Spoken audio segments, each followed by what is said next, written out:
പ്രിയപ്പെട്ടവരെ, നിങ്ങൾ സന്തോഷമായിട്ടിരിക്കുന്നുവല്ലോ. ഈ പ്രഭാതത്തിൽ നമുക്കൊരുമിച്ച് കർത്താവിൻ്റെ വചനം തുറക്കാം. 13-ാമത്തെ സങ്കീർത്തനത്തിൽ നിന്ന് ദൈവം മറന്നുവോ എന്നുള്ള ഒരു ചോദ്യം ഇന്നലെ നമ്മൾ ധ്യാനിച്ചു. ദൈവം മറക്കയില്ല എന്നൊരു വചനം ഇന്ന് ധ്യാനിക്കാം. അപ്പം നിങ്ങൾക്ക് സത്യം മനസ്സിലാവും. നിങ്ങളുടെ പ്രവൃത്തികളും വിശുദ്ധന്മാരെ ശുശ്രൂഷിച്ചതിനാലും ശുശ്രൂഷിക്കുന്നതിനാലും ദൈവനാമത്തോട് കാണിച്ച സ്നേഹവും, അതായത് നിങ്ങളുടെ പ്രവൃത്തികളും നിങ്ങളുടെ സ്നേഹവും മറന്നു കളവാൻ തക്കവണ്ണം ദൈവം തമ്പുരാൻ അനീതിയുള്ളവനല്ല. He will not forget what you have done. He will not forget what you have done. 79 വയസ്സുള്ള അങ്ങയോട് കർത്താവ് പറയുകയാണ്, കഴിഞ്ഞ 79 കൊല്ലം നീ ചെയ്തത് മറന്നു കളയാൻ കഴിയില്ല. ദൈവത്തിന് കഴിയില്ല. He will not forget what you have done. നന്മ ചെയ്യുന്നവരും തിന്മ ചെയ്യുന്നവരും ഒക്കെ ഈ കാര്യം ഓർത്തിരിക്കണം. He will not forget what you have done. നിന്റെ ആയുസിൻ്റെ 30 വർഷം, 40 വർഷം, 60 വർഷം, 70 വർഷം നീ ചെയ്ത കാര്യങ്ങളെ നീ മറന്നു. മറ്റുള്ളവർ മറന്നു, ദൈവം മറക്കുകയില്ല. മറന്ന് കളയാൻ ദൈവത്തിന് കഴിയില്ല. തൻ്റെ സ്വഭാവം അതാണ്.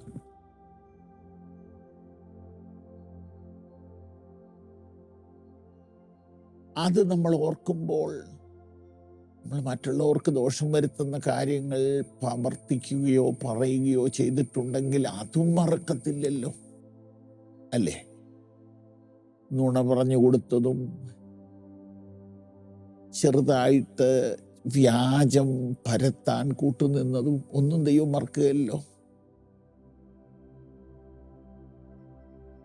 ദൈവം മറക്കില്ല എന്നുള്ളത് തൻ്റെ നേച്ചറാണ്. അടുത്ത ഭാഗം ശ്രദ്ധിക്കൂ. He will remember the love you have shown. He will. സ്തോത്രം. He will remember the love you have shown him.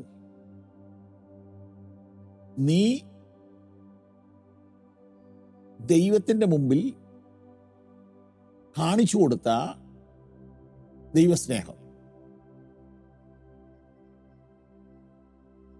He will remember the love you have shown him.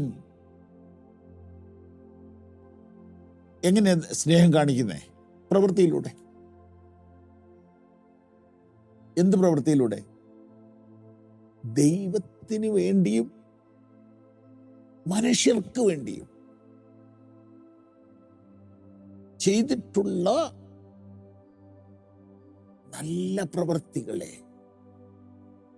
അതിനകത്ത് സാമ്പത്തിക സഹായം ചെയ്തതും, നല്ല വാക്ക് പറഞ്ഞതും, ഒന്ന് ചിരിച്ചതും, ഒന്ന് തലോടിയതും, ഒന്ന് ധൈര്യപ്പെടുത്തിയതും, ഒത്തിരി കാര്യങ്ങൾ അതിനകത്ത് അടങ്ങിയിട്ടുണ്ട്.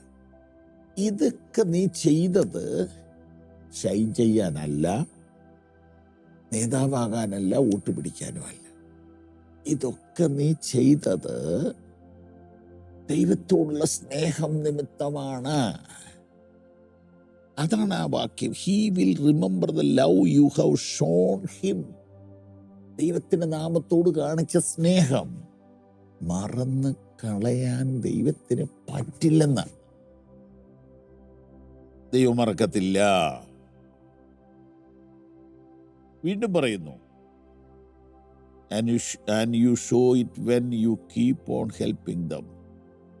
പിന്നെയും ദൈവമക്കളെ സ്നേഹിക്കുകയും ദൈവവേലയ്ക്ക് വേണ്ടി പ്രവർത്തിക്കുകയൊക്കെ ചെയ്യുന്നത് ദൈവം മറക്കുമോ? അപ്പോൾ തന്നെ ഇതിനകത്ത് വ്യാജന്മാരുണ്ട്. ഇതിലൂടെ ലാഭങ്ങൾ ഉണ്ടാക്കാനൊക്കെ ശ്രമിക്കുന്നവരുണ്ട്. അവരെക്കുറിച്ചൊന്നും പറയാനല്ലല്ലോ നമ്മൾ ഈ ചുരുങ്ങിയ മിനിറ്റ് ഉപയോഗിക്കുന്നത്. നിങ്ങൾക്ക് അനുഗ്രഹം വരുന്ന കാര്യം പറയാനാണ്. സുവിശേഷത്തിന് വേണ്ടിയും സുവിശേഷ വേലക്കാർക്ക് വേണ്ടിയും ദൈവവചനത്തിന് വേണ്ടിയും വചനത്തോട് ബന്ധപ്പെട്ട ഒത്തിരി കാര്യങ്ങൾ, പ്രിൻറ്റിങ്, ട്രാൻസ്ലേഷന്, വിതരണം, ഈ കാര്യത്തിന് വേണ്ടിയൊക്കെ നിങ്ങൾ ചെയ്തുകൊണ്ടിരിക്കുന്നത് മറക്കുന്നവനല്ല ദൈവം. ആമേൻ, ആമേൻ, ആമേൻ.